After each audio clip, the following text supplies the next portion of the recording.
up, everybody? We have blown through another amazing weekend. Actually, for me, I have blown through another amazing week. Uh, yeah, we were off last week from driving the bus, and wow, that flew by fast.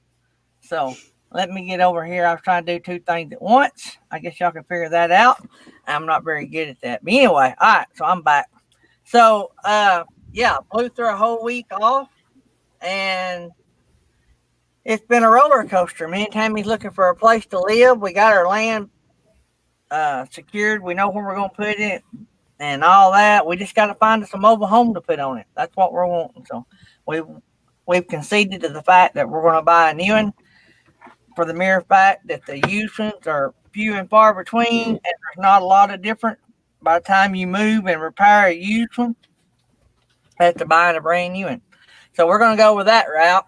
Where actually, as soon as I hit the end broadcast button today, we're going to drive 2.5 hours. We're taking our clothes with us and my laptop.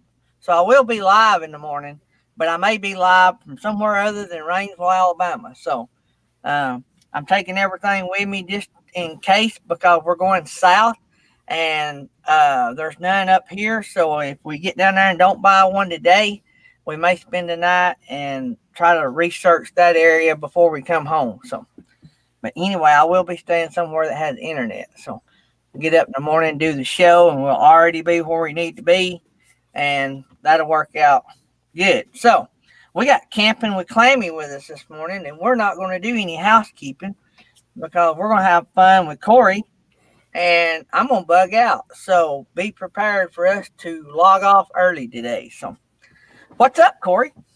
Not a lot. Got me up early. Got you up. What time is it there where you're at? Right now it's 7 a.m. Oh, that's not early. Son, I done drunk a cup of coffee and has started my bus route by then. No, I'm usually up about 7 to get ready for work, so that's about my norm.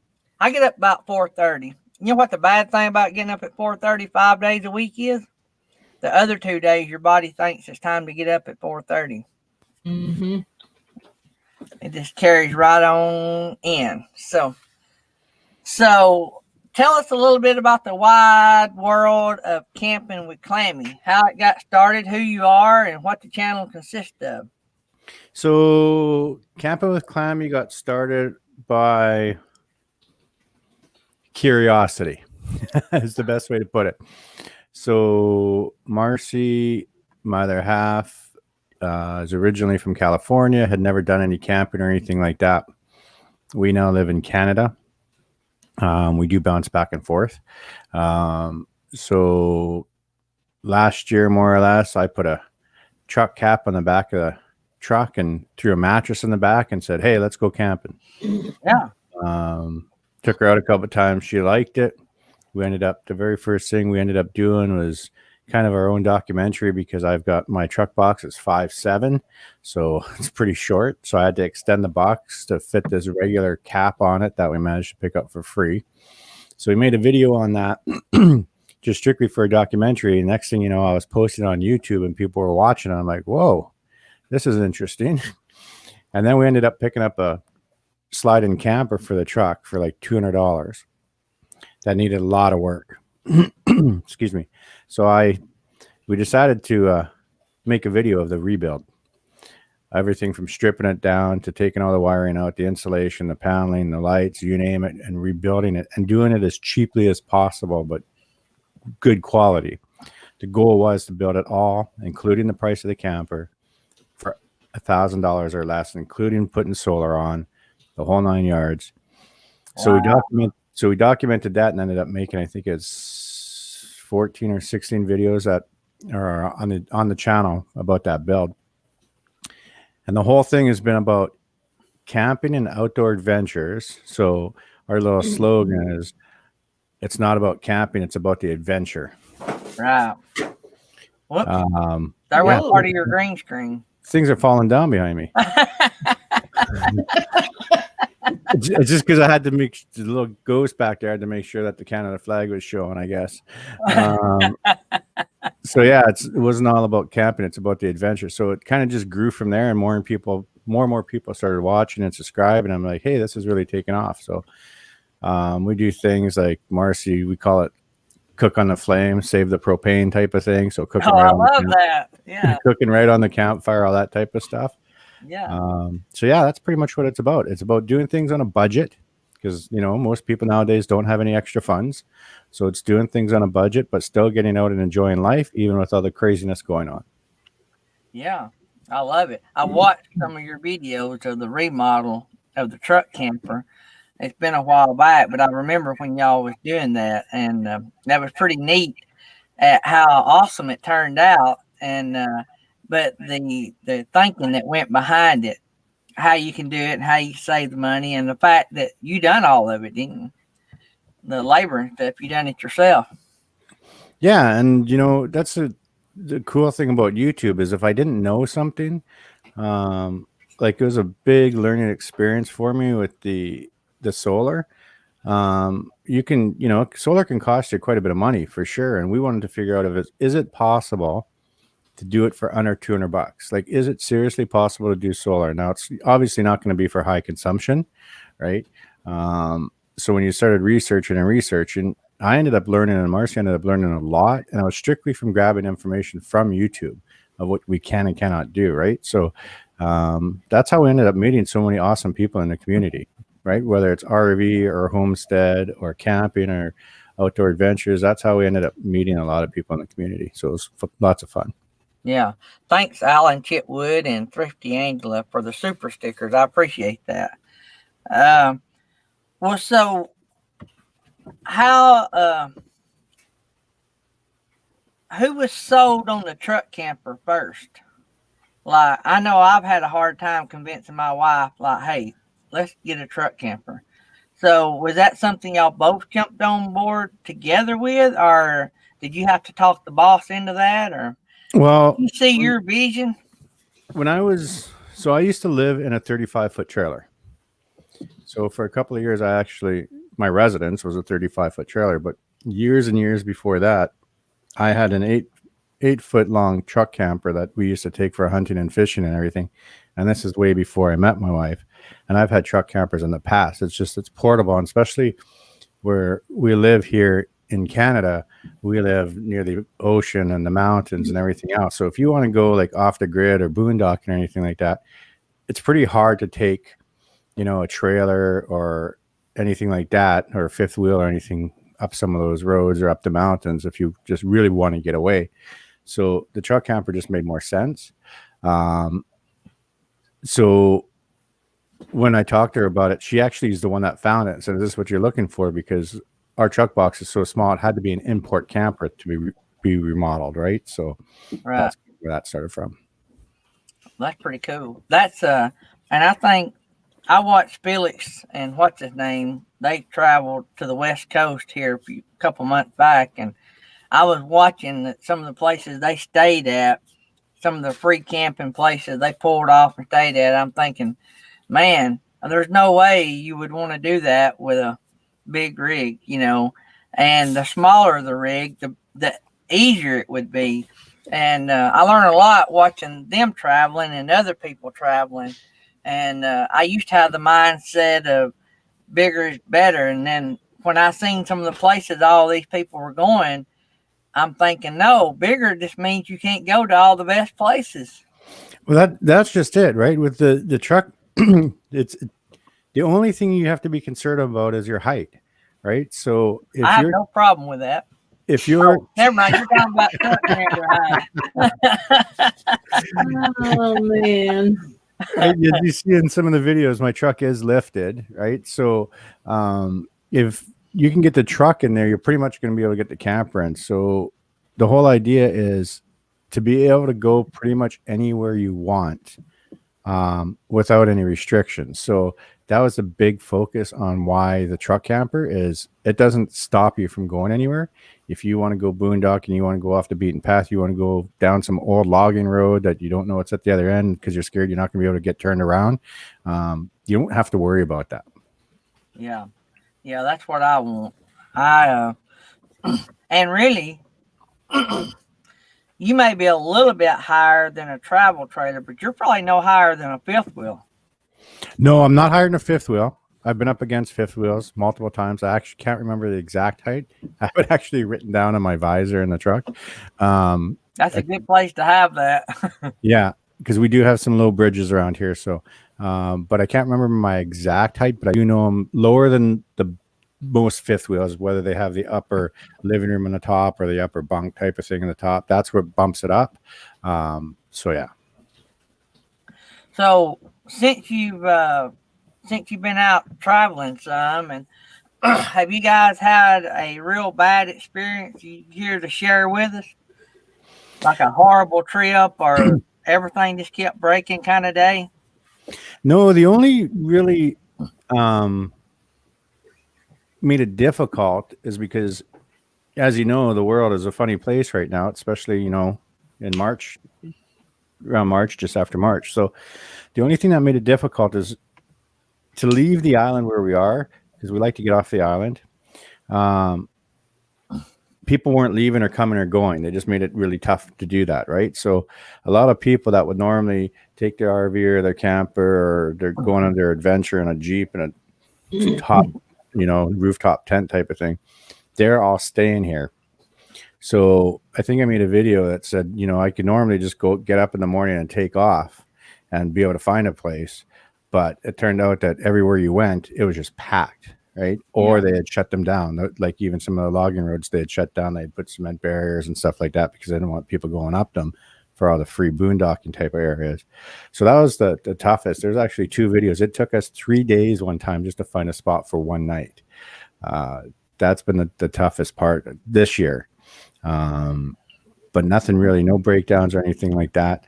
The camper is self-contained when we built it. It does not rely or even hook up to the truck for power.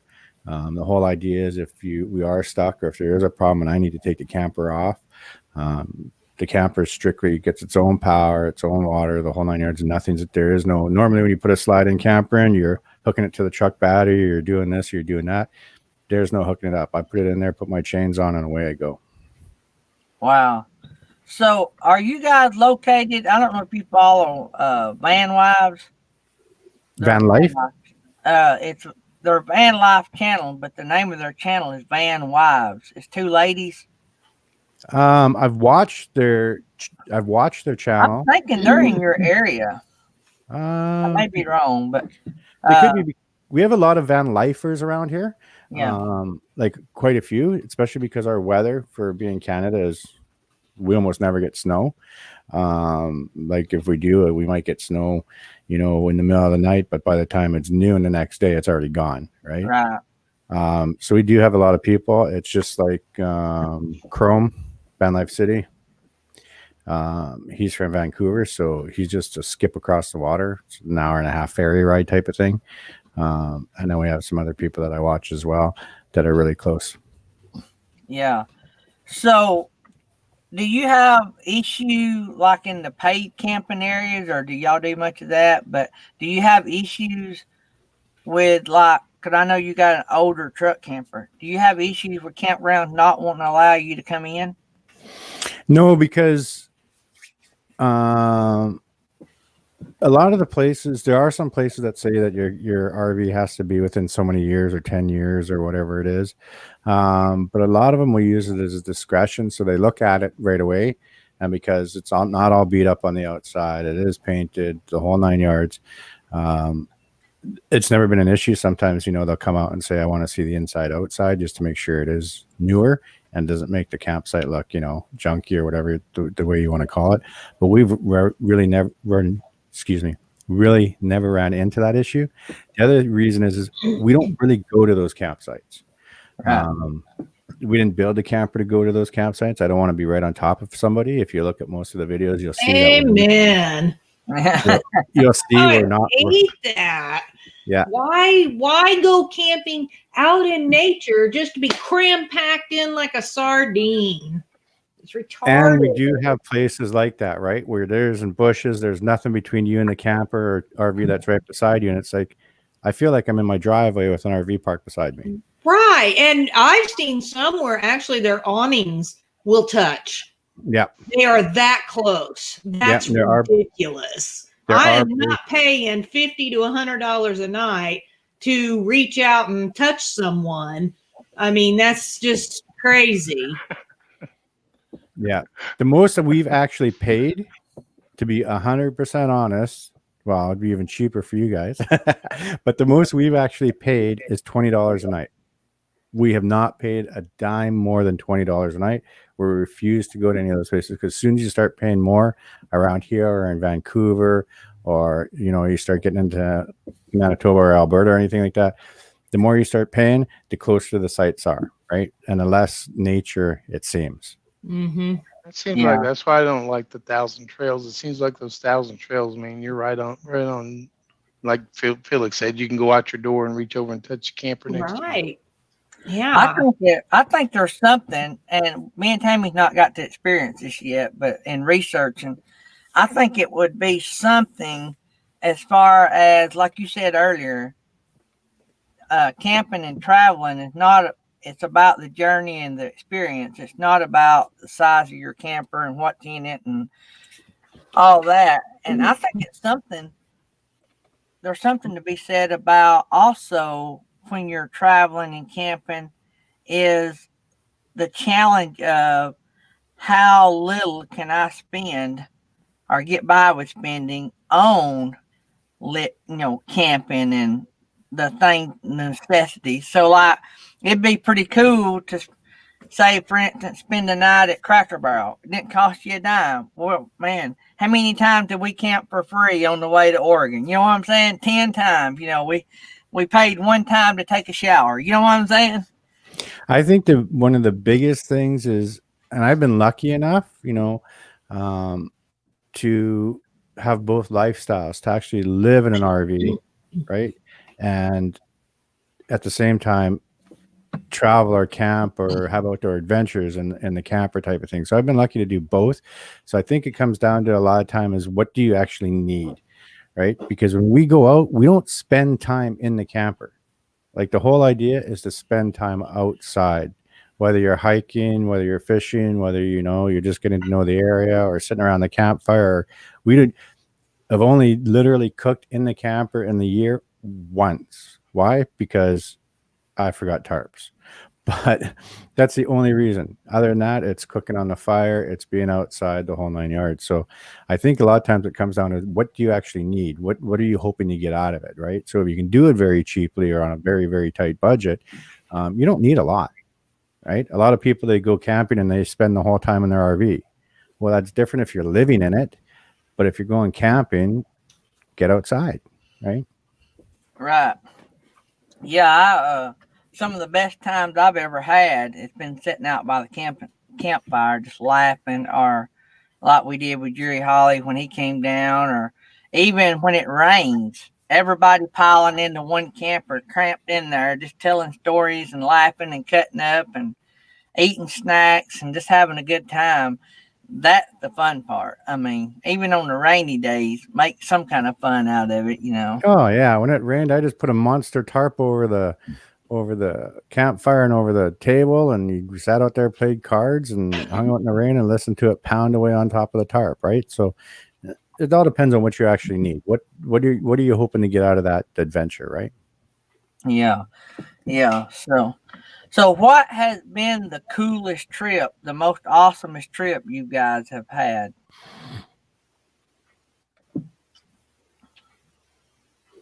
I know, there's been so many. Oh, yeah. One of the weirdest ones was actually, I decided I was going to try and sleep in a hammock. Oh, that didn't work out well. We're too old for that, Corey. It didn't work out well because we were in the middle of absolutely nowhere. And we're in cougar country. No.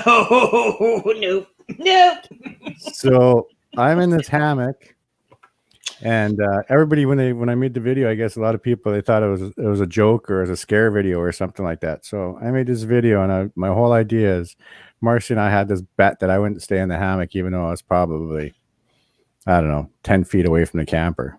That I wouldn't stay in the hammock overnight. So I snuggled down. It's really warm out. The weather's just perfect. It's quiet. And I figured, you know what? I'm right there. The camper's right there. go to sleep in the hammock, and I wake up probably a couple hours later to rustling and all this in the bushes. And when you take your flashlight and you try to look around in the pitch black, you can't see too far. And I swear that there was a cougar or something in the bushes. And I was trying to get it, and everybody's like, "Oh, this is a scary video." I was like, "No, it's not." I ran, and I'm like, "Okay, I'm out of here. I'm bugging out. I'm not staying in this thing anymore." Went inside. Marcy, I wake her up with the flashlight and the camera and everything else as I'm running in because I had to get it. And she's like, "I knew it. I knew you weren't going to stay out there." But yeah, that's the honest thing. I was in a new hunting club one time, just right on the Alabama-Georgia line, and I was learning. You know how it takes the first year or two to learn an area, and before you really get good. But so they had a lot of shooting houses and all this kind of stuff set up. So I had went to this shooting house once before and liked it. So I thought, well, I'll go back. So I go in, like all of us hunters do. We trek in about an hour and a half before daylight, 2 hours. Some people more, but that's the way I do. And I had heard stories about cougars, but on hunting club, you hear a lot of things that ain't true because they don't want members, right? Other members don't want new members. Yeah. So I trek on in there, and I get up in the shooting house and take my hour nap, and just about daylight, I look over the edge and I see something. And it's like it's just breaking daylight. You know what I'm saying? You barely can see, but you can see. And it was a cougar working its way. It must have been bedded down in there, and it was working its way towards the woods. They don't usually move in the daytime. They usually move at night. But it must have scented me or something, and it was moving. I caught the tail end of it. I did not go in that place again at dark. Part of the problem with cougars is if you think of a house cat, right? You can be playing with your house cat and all of a sudden it doesn't mind being petted, and all of a sudden it swipes at you because it doesn't want to be touched anymore. Or, you're digging a little string in front of it or whatever it is, and now it's playing, and all of a sudden. So a cougar, a lot of times, some of the attacks that I've had or this or that isn't necessarily because either A, they want to eat you, or B, they're protecting, babies or anything like that. Sometimes they're playing with you, and that's probably the scariest part, right?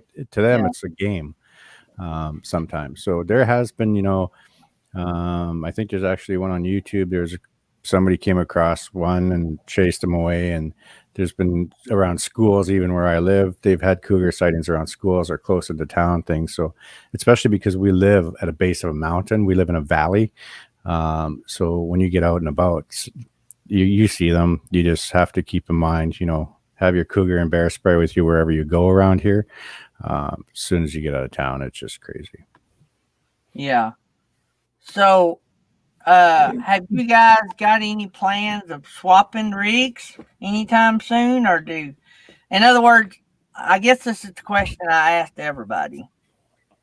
If money wasn't an object and all you had to do was pay the insurance and buy the fuel, if somebody said pick whatever RV you want, no matter, money's not an object, but you got to pay the insurance and buy the fuel, what RV would y'all be in next week? So our goal is to retire and sell everything.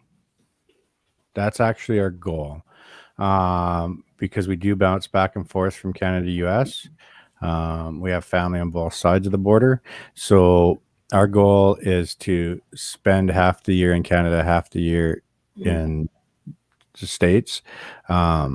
So we would be buying a big trailer or a fifth wheel. We haven't made a decision on that. We lean more towards a fifth wheel just because you can go bigger and the whole 9 yards, especially if you're going to be living in it. But right now, our short term is to buy another project. So whether it's a little trailer, so we could say we've done a trailer on top of the camper type of thing, and doing another project. Sorry about that. I clicked something. Sorry. Oh, good. Wow. That was timing, wasn't it? It's the cougar. Yeah, I know. Cougar. But I thought it was the cougar. If I wanted to make that sound effect, it wouldn't have done it for nothing. Wow. Yeah. It's to buy another project and try and do it cheaper, believe it or not. Oh, wow. Cheaper. That's tough. Cheaper because, our channel is based off of doing things as cheap as possible, but not junky, I guess is for I lack of love better. this guy. Yeah, y'all would get along great. Yeah, that's what we're all about. Let's do it simple, cheap, but it works for us, and it's not like junk or anything. It's Yeah, we used to travel a lot back and forth, and with the way the world is right now, we can't do that right now, right? So the whole idea was, how cheap can you do something on a tight budget, right? So regardless if you have the money or not, some people have the money to do whatever they want, right? Some people don't. You should be able to still enjoy doing something and it not costing you a bunch of money. So if you can go out and say it's going to cost you, let's say $50 with fuel and food or whatever you're going to do just for the night or the weekend or whatever it may be, why wouldn't you?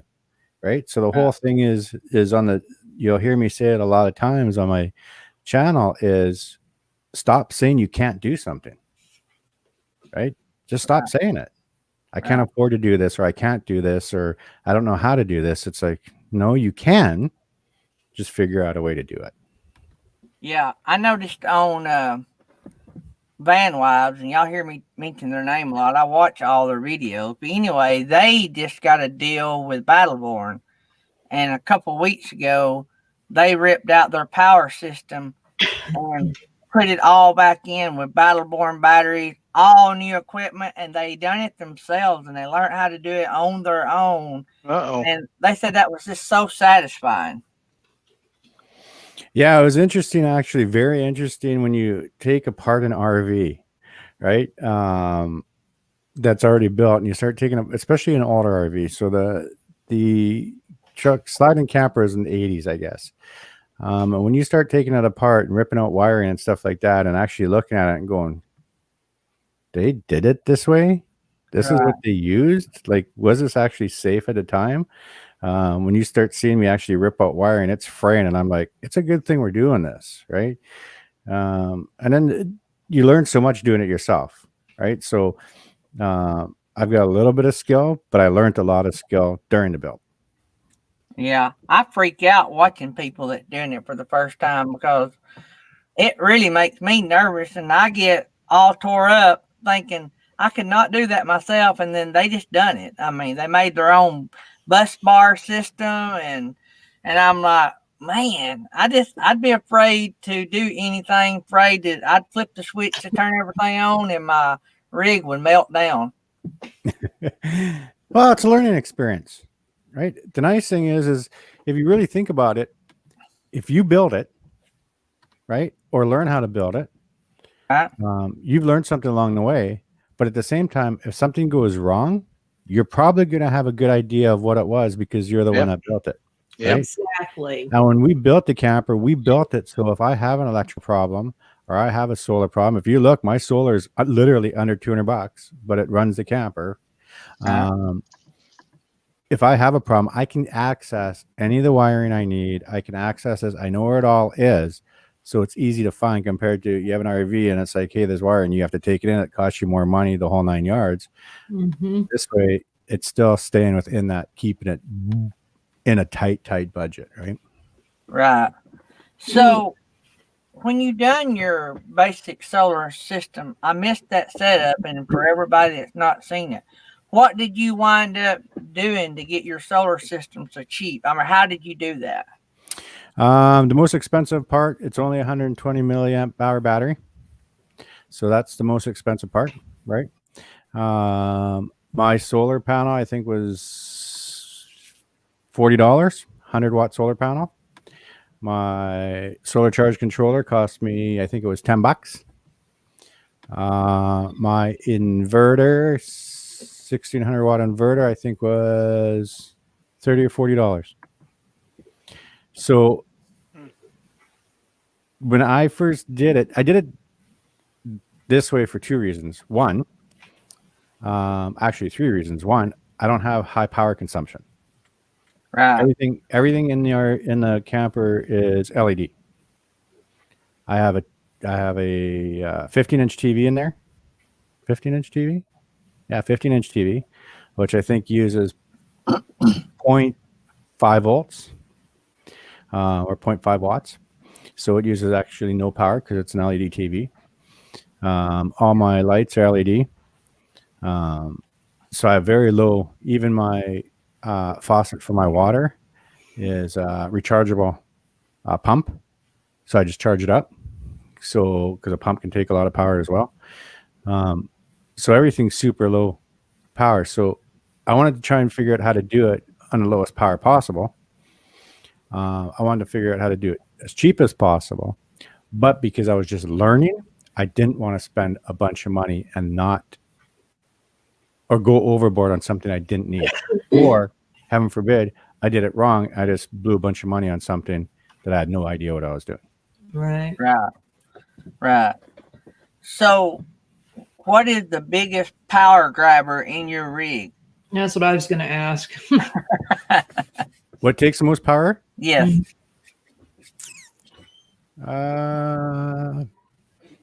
Nothing. Probably my TV. Wow. So you have a French press. So you got to remember, we try not to do any cooking inside, but if we do, we have propane and butane, right? Right. We don't run a fridge, so that saves us right there, right? Mm-hmm. We don't run a fridge. So because we can go out for about a week at a time or whatever on a cooler, we don't need that high drain of a fridge. If obviously you're going to go out longer than that, you may consider a fridge, but then that solar that I have is not gonna do you, right? You're going to do that right away. Because I can easily run the whole camper easily. I haven't even tried it longer than that for over a week without charging it. Wow. And not dropping the battery into the danger zone or the caution area or anything like that, right? So I can still, if I start at, let's say I start at 12.8 volts, I may drop down to 12.3, 12.4 after a week. And that's because everything is low power, low consumption LED. That's awesome. Yeah. That just blows my mind, but but now I don't comprehend electrical stuff. I don't comprehend solar stuff, and it don't register with me. I guess it's like, just like doing YouTube. None of this registered to me till I started doing it. Like, I know that, I thought, well, an external mic, that has to be aggravating. How do you hook that up? You probably got a program. I was scared to death of the fact of having one. And then when I got one, I realized it was just plug and play, and it was just another step, and then when you add all this stuff together, how to upload videos, but electrical stuff just terrifies me to think about even diving into. Let me just tell you this, Gary. You can't run a microwave on his setup. Oh, dang. No. That's all you need to know. That it won't work for you, Gary. Well, as long as I can get my Blackstone and my new smoker in the rig, I'm good. Okay. See, that's the whole thing is when we built it to be outdoors. We didn't build it to be indoors. So the only time we're really in it is in the evening where we might turn on the TV and watch some of my favorite movies, or when we go to bed. Other than that, we're outside. So that's how come we're able to keep the power usage so minimal is, we're outside. The whole idea we go out is to enjoy nature and be outside and be around the campfire for a hike or this or that. We're only inside really to sleep. All of our, like 99.9% of our cooking done outside. So this is why we can last so long on such a little bit of power that we use. Yeah. So how do you heat your rig? Or do y'all camp when it's cold? It doesn't get that cold here. But I have a buddy heater. Okay. Yeah. So if you get a chance to look at the insulating done to the camper, The camper is insulated so well that two people, and you got to remember, it's just a little import camper, really, right? So the camper is insulated so well that two people in there, the body heat given off by your body is enough to keep it comfortable in there. So if you can just take the chill off, whether it's with a buddy heater for like 5 minutes, you don't need it on anymore, because I insulated it very well on purpose, because it can either get extremely hot here or not, or it can be on the cold side where things are gonna freeze.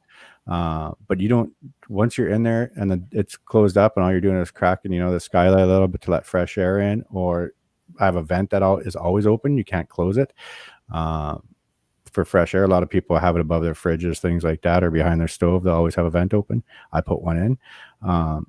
It'll stay warm in there. So yeah, them buddy heaters are crazy anyway, because I mean, we in our little camper, we can have it on for a very short amount of time, and it heats up so warm in there that you almost want to go back outside. Yeah, it can be a little sauna for sure. Yeah. Yeah, exactly. Yeah, they really work very well. So what kind of truck do you have?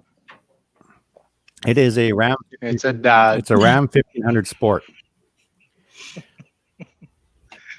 I was just watching this video. Which one were you watching, Jerry? Yeah, it was on when you was going to get your camper. Oh, when we first got it, then you could see what a mess it was. Yeah, it was a mess when we first got it, for sure. I didn't even think it was going to lift up high enough to get onto it was sketchy. Marcy was all sketched out, thinking it was going to tip over trying to get it up that high. Yeah. So what is the, I guess, I mean, from the way I hear you talking, you probably have everything that you want in your camper already, but is there one thing, if money wasn't an object, that you would add to it? If money, yes. And it's not because I need it. How do I put this? So in other words, Felix wouldn't approve of this. It's not because I need it. It's because I want it. It's got nothing to do with, it's got nothing to do with need. Yeah, it's got nothing to do with need. It's because I want it, and I'm actually thinking about doing it. Just for one, it would be more content, and because I'm really curious about it. But I actually want to put in a Chinese heater. Oh, yeah? Oh, the little diesel heater. Yeah, I don't disapprove of that.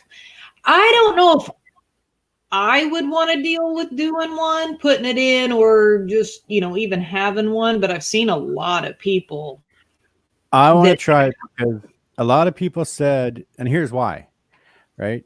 You can go either way with those little heaters, right? Whether the diesel or the gas or whatever. Some people say they're good. Some people say I'm afraid it's scary. But everybody told me there's no possible way I was going to be able to do solar with an inverter and everything else for under $200. That worked. Yeah, that was safe, right? I have people doing exactly the same thing. You're not going to be able to put heat in there for under. I think I said I was going to do it for under $150 or whatever. That's going to be safe. So I've been researching them and finding out, this and that type of thing, whether I want to do it, because I don't need it. That's the thing, is I technically don't need it. We don't get cold enough to put it in. You turn on the buddy heater for 5 minutes and you're all nice and toasty and your little cinnamon buns in there.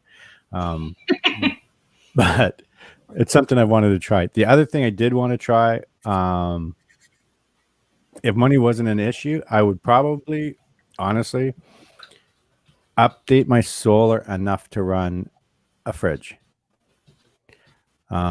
just to be able to go out longer and not have to worry about ice packs, because we don't actually use ice packs. We use frozen jugs to stop the water and things like that. A lot of people are like, oh, you get water, and it's like, no, we use frozen jugs that you don't get as much condensation. You don't end up with that sogginess in your cooler and all that type of stuff, right?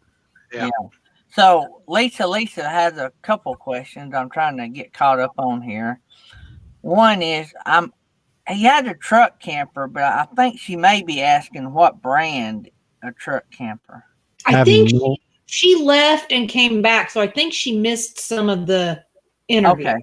So she wants to know what he has. So it's a truck camper, right? So what manufacturer is it? No idea. No idea. Yeah. Yeah. Okay. I didn't think you did. It's fairly old, right? 70s? Yeah, it's early 80s from what I can tell. Yeah. From the propane stove and stuff that I took out of there. Like it did have the stove and everything else in there at one time. And it did have a fridge. So I'm guessing would have been early 80s. Because usually in the 70s, it's a stove and an ice box type of thing in a lot of those. Right. So that actually answers both questions. I think it's technically he done the DIY and remodeled it. So it was actually a manufactured truck camper, and so you don't have to register those, right? Because it slides into your truck, right? Yeah, there's no extra insurance or anything like that. It becomes part of the vehicle. So, yeah. And because I rebuilt it, it's classified as a U-built, so I don't have to worry about registration on it, right? Because normally, if you did have a truck camper, if you bought it right from the, your RV supplier or whatever, you would register it, but it doesn't need to be insured separately unless you're planning to live in it, and it's off the vehicle. Yeah, I got you. So, good deal. So, y'all, have I missed any more questions? I was trying to catch up on the questions because I had so many myself. No, I think she was the only one that really asked, and I think that's just because she had left and come back. So I can tell you by watching the video, there's no marking on that camper at all. Nope. Manufacturing. I was kind of looking. Jury would turn that down if it's an industrial building by not having any marker, wouldn't you? And even when I was taking paneling down, because the people that had it before me tried to fix it. But the way they tried to fix it is what a lot of people do, right? They just take new paneling and put it over top of the old paneling, right? So I thought I might find some markings or this or that when I took off the second layer of paneling that was in there. But yeah, I never came across any. Yeah. So there's a lot to be said about satisfaction, like you said earlier, about doing things on your own.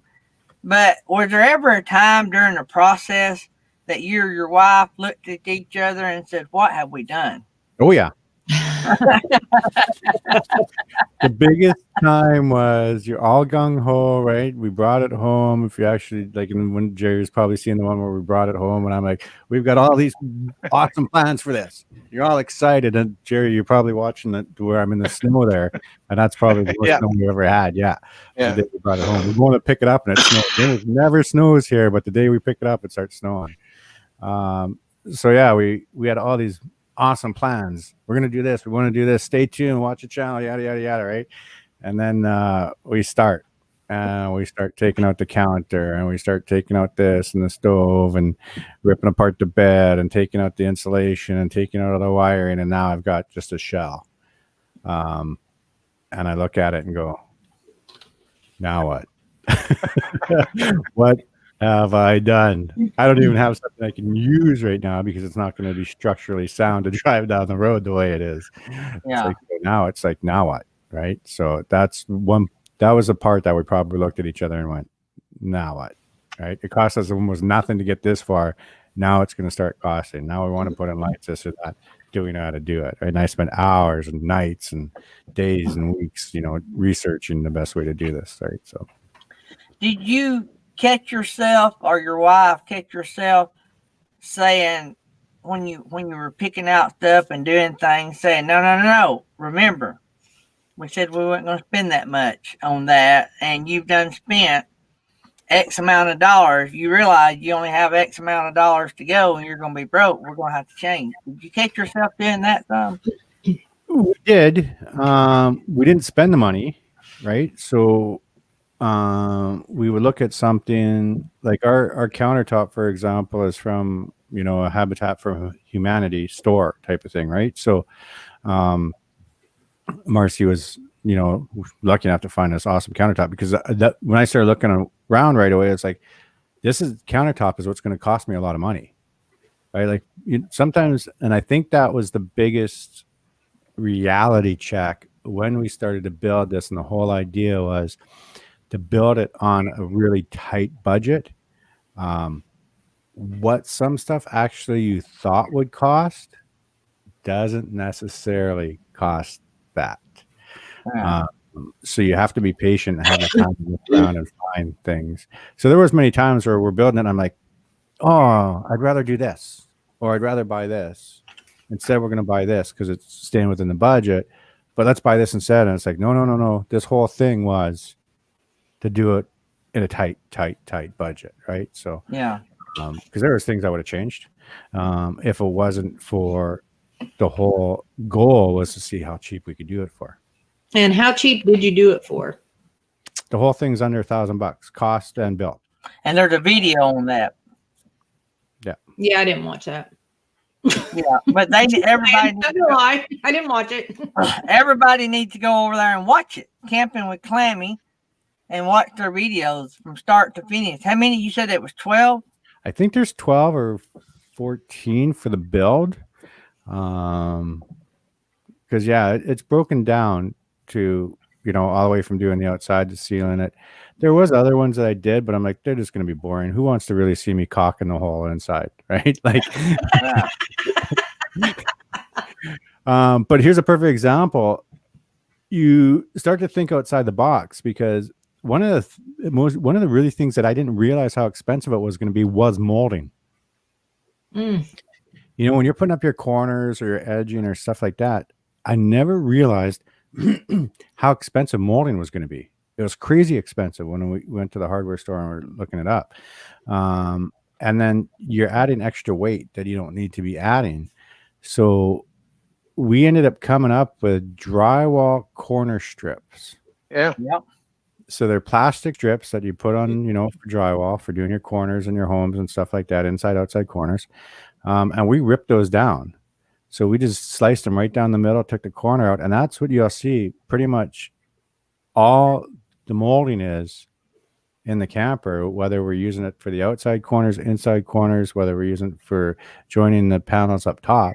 And those things are like $2 a piece for an 8-foot length. And then you just, caulk them in there, brad nail them in there, or whatever you're going to do, glue them in there, right? So you start to think outside the box real quick. If you're going to do this on a budget, how are you actually going to do it? So a lot of it was the excitement, or can this actually be done this cheap, right? I said I was going to do it. Now that I just lie to everybody, right? Or am I actually going to do it? So when we bought stuff, we right away in the video, we said, hey, this is what it cost, right? We got the countertop. I think it was $20 or $15. I think it was 20. We got the countertop for 20, where normally, you buy a kitchen countertop or a bathroom countertop or whatever, that's going to be long enough, because we ripped everything out. We had big holes to fill. The molding, and the paneling was a little bit more than I wanted it to be, but it still fit within the budget. Yeah. Just hearing you talk, I'm thinking in my mind, what could I have done cheap? What could I have done cheap? What could I have done cheap? And especially like right now with lumber prices and everything, it's astronomical. Last I heard, 2x4 studs were nearly $9 a piece. And it wasn't long ago, they were under $3. And I'm talking about weeks ago, not years ago. Weeks ago, they were under $3. So I think now, man, how challenging that was from start to finish to get that done. Did you ever, in that process, not want to give up on the bill, but want to give up on the fact that you're trying to beat that 1,000 and just give up and make a video? It said, I tried, but I failed, so you could do it different? Did you get frustrated with what you could buy for a budget and not want to put that in there? No, because in a way, because of what was going on, the budget wasn't there anyways if I wanted to. So not only was I trying to keep it in a budget, if I would have waited until, everything started to go back to a little bit normal around here, then yeah, I probably could have gone over budget. But at the time, for the time frame that I had, we built this thing in 3 months. Right? So the whole thing is done. People, and that's what a lot of the questions is, how long did it take you to do this? Right? The whole thing is done in roughly 3 months. From the time that we got it, it sat when we first picked it up, it sat in the driveway for quite some time. But during this funny time in the world, I'll say, I don't like to use the word. Yeah. During that time is actually when we started going gung-ho on it, because I was working from home So after I was done work, I could just pop out into the driveway and we could start insulating, start painting, start the whole 9 yards. So I love the months. paint job you put on it. Thank you. So, do you have any regrets about it? Is there anything you'd like to change about it? No. We're actually really, really happy with it. There isn't, and that was the thing, is when we were doing it, is like, is there going to be something that we shouldn't have done, or is there something that we wish we would have done? And did we add something in there that we didn't need to? So am I added extra weight, or did I just waste time or money putting something in there that I didn't need to, or anything like that? And there isn't. The only thing I wish I would have done, there is one thing: my bed. I wish I would have gone with a little bit thicker foam on the bed. Yeah. Because I think it's a 7-inch. I think it's 7-inch memory foam mattress that's on there. But I think it would have gone a little bit thicker. I think that would be the only thing. But again, it's staying within the budget, right? Right. Yeah. We added I guess you call them mattress toppers. Yep. To ours when we got it, and that's the best money we spent. And one of them foam mattress toppers, we got the Walmart brand. I love it. And yeah, I don't remember what brand. We actually got ours from. It was on clearance.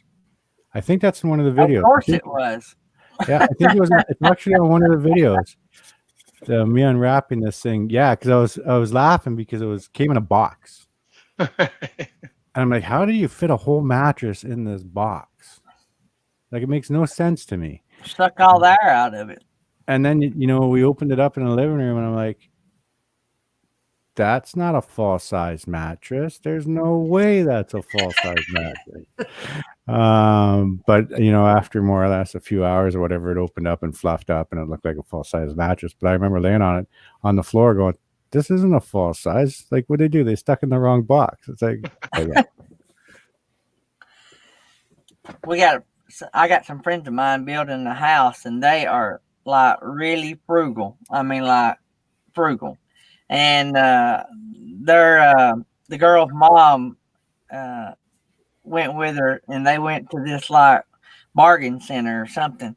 And they were posting Saturday evening that they had to call the son-in-law to meet them because they found so many things for their house at this bargain center they couldn't fit it all in the car. And but their design, they have some sort of a design, but it's also based around, can they buy it and fit their design, or can they make something fit their design within that budget? They're sort of doing like you guys. They have a beautiful new home, and they're getting all together. But I think I'm trying to think of the word, but I think you enjoy it more if you've done something on a really tight budget and you're happy with it. Like I said, really the only thing I'd change in there would be the bed. Would I add stuff? Yeah, why not? For fun. But again, it's got to be within the budget. The whole thing is within a budget, right? And then when we run into people, because they see the camping with Clammi on the back door, or it's self-contained, 100% self-contained, and it was done within a budget, and the whole thing is to keep it within a budget regardless of what we do, right? So, and to be able to take it anywhere. So we've taken it to those fancy RV parks for like a night, and then bolted because you're on top of each other, and that's just not us. We've taken it off the beaten path. So that's more or less what it was used for. Yeah, y'all sure like Barbara Mandrell. Y'all were country before country was cool, and y'all got into this frugal movement before frugal was cool, I guess. But I noticed, especially with me and my wife not being able to work, and we wow at what we've been able to do with our little bit amount of money. We were forced into doing it, but it's amazing at the money we spent. We just did not realize the money that we spent going out on things that were just crazy things. And when we tell people about that, we start hearing more stories, more and more and more and more. So I think that frugal lifestyle period, whether it's sticks and bricks or campers or whatever, uh, is coming in, I guess, in style. But I guess too, in your case, it's fun to camp in something that you done for under $1,000. But the other thing is you learn along the way, if you haven't done it, is what do you actually need, right? Like I said, I lived in a trailer, and a pull behind trailer. So when it comes down to at the end of the day, is you when you're out there, and I guess not everybody thinks this way. They go out there and they're just going for the weekend. They know they're going to go home after the weekend or whatever. But when you're out there, it is I'm out here bare minimum, right? I've jumped in the lake to have a bath or whatever. There's millions of ways of having a shower in the middle of nowhere, right? So it's interesting to see what you actually need. We get so used to running water, turn on a switch, you've got power, this or that. But when you actually think about it, you don't need all that. You really don't. You can make do without it. And people are like, well, what do you do when you're out there? It's like, what do you mean? Well, how do you pass the time? There's always something to do. You don't even realize you're doing it, right? There's always something to do. So I just want to say I'm not going to jump in a lake to take a bath when there's cougars watching. So I'm just not going to do that. We actually got the little outside shower tent with the solar. I've seen a lot of those. Yeah, and it works really well. I don't know. I guess that is a convenience for me rather than having to find a creek or something to bathe in. I would prefer to have the little shower tent. So that would be my probably convenience space taker. But we try to keep everything simple too. We didn't want to get carried away. We don't have a microwave, We've got electric appliances. If we are at a campground, then we can plug in but we also have the alternate use stove that takes little propane tanks and so we have that too. Yeah, when we did the camper, it can be hooked up. Like, don't get me wrong, I can go and I can have full plug-in, and then I have working electrical plugs inside, but we don't do the microwave. We don't. So yeah, we don't. I won't do that. I think that's unnecessary, Gary. Well, No, I don't find that. We do have a little toaster oven, but that's as far as I went. I didn't want to get into having a microwave and it taking up the space. Even the smallest microwaves take up a lot of space. And I didn't want to get into that either. So we were trying to keep our space. We wanted to keep as much open space as possible, even though we're pretty much wall to wall cabinets, shelves, for storage. But, we tried to stay as simple as we thought we wanted to. Not what we could do, because we could go more simple, but what we wanted to do. Yeah. I had a toaster oven, a fair-sized toaster oven in my 35-foot trailer. And I didn't use it enough to even think about putting it in the camper. And yet that was with me living in it. I didn't use the oven part of it enough. To spend that money to buy another one or to make the space to put it inside the camper. So that was one thing that we left out. So you said that you had the experience of being full-time and then going into the truck camper. What did you take? I know you learned what you needed and what you didn't need, but what was it about the lifestyle of living full-time? What part of that experience did you take when you were building your truck camper? Like space-wise and all that. Did you use that and say, well, we don't need just 3 foot or, Yeah, you find, because there's a lot. again, it comes down to where you're going to be, what's your environment like, what's your weather like, all that type of stuff. If you're actually right on top of somebody, because even when I lived in it, I didn't spend a lot of time inside. Right. I like to be outside, right?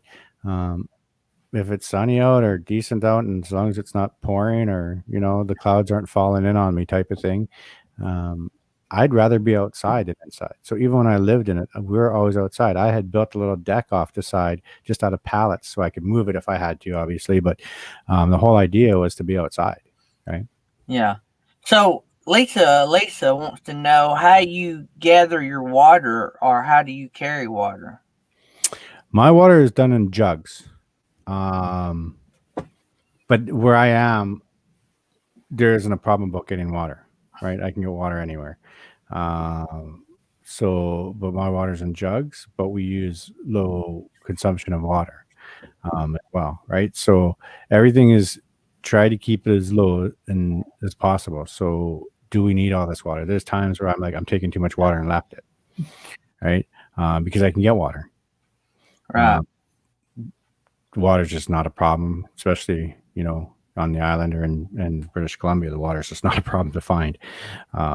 That's not the case in some other places that we've gone, or things like that. So you need to make sure you've got more water with you. But everything is done with jugs, so it all runs off of an electric pump that's rechargeable underneath my sink, and there's jugs there, and then I can just change out the jugs. So sometimes I'll have, because my truck's a crew cab, I'll have an extra water in the back seat of the truck, so I can just pop it inside if I need it.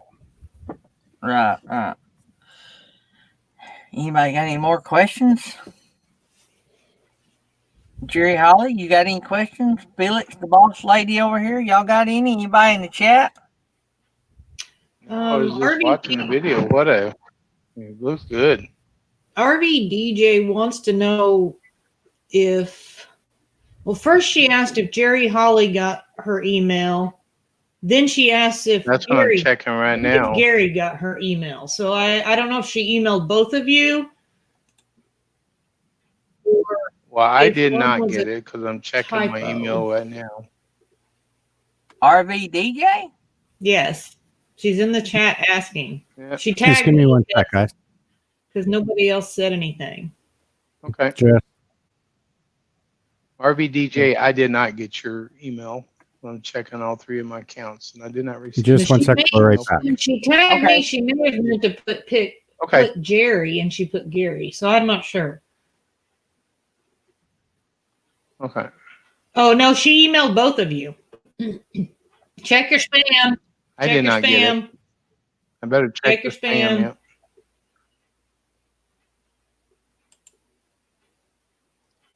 I'm looking right now.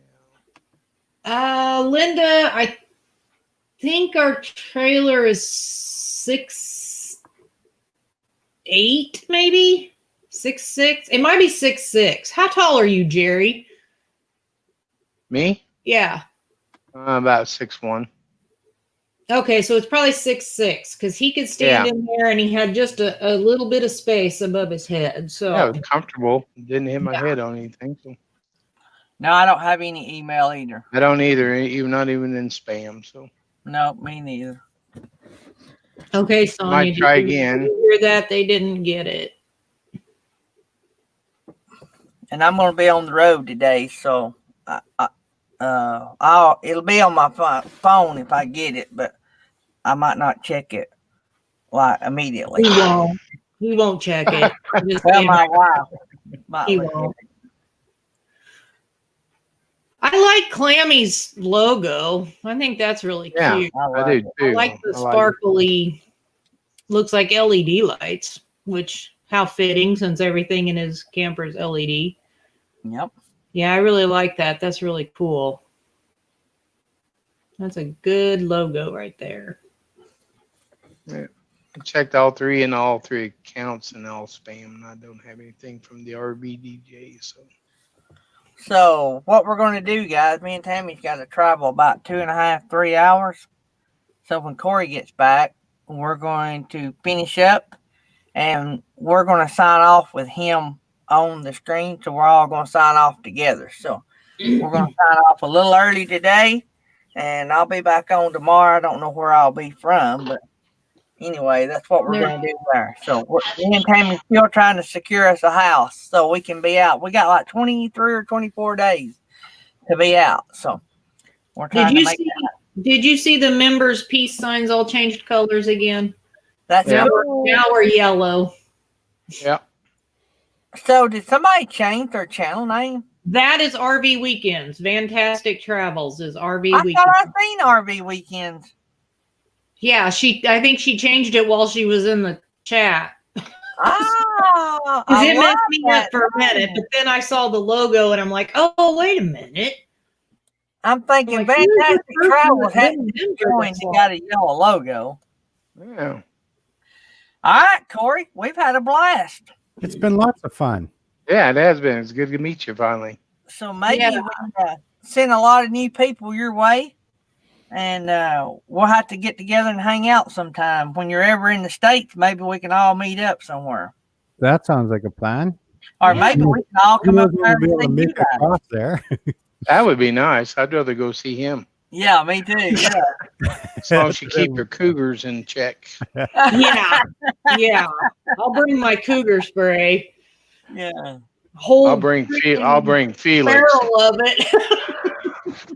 So Corey, while you was away, I told everybody that we're going to sign off with you up here. So we're not just going to let you go. We're all leaving. So awesome. Thank you so I got to much. get on the road. Normally we're on 2 hours, but we're going to cut it short today. And let me get back to finding my wife a home. And if you didn't hear, I was bragging on your logo because I really like your logo. I think that's really cool. So they love the LED lights. Yeah. You gotta have some sparkle. Yeah, it's awesome. I think it's great. Thank you. All right.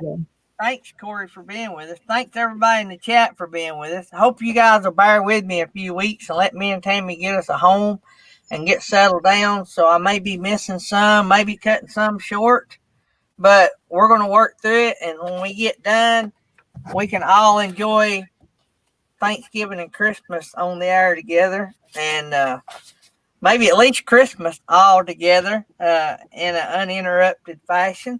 Oh, my gosh. I hope it's before Thanksgiving. Whew, I don't know. There's a lot to this. We forgot what it took. Even buying a home ready to go, mobile home. There's still a lot of things to do. And I still can't find stuff. I go look for stuff and it's in a box somewhere. I have to go dig through boxes to try to find it. All right, guys. Love you guys. Keep praying that we find us a house. And thanks, Corey. Good having you. And I'm going to do the extra. See y'all, guys. Love you. See ya. Bye.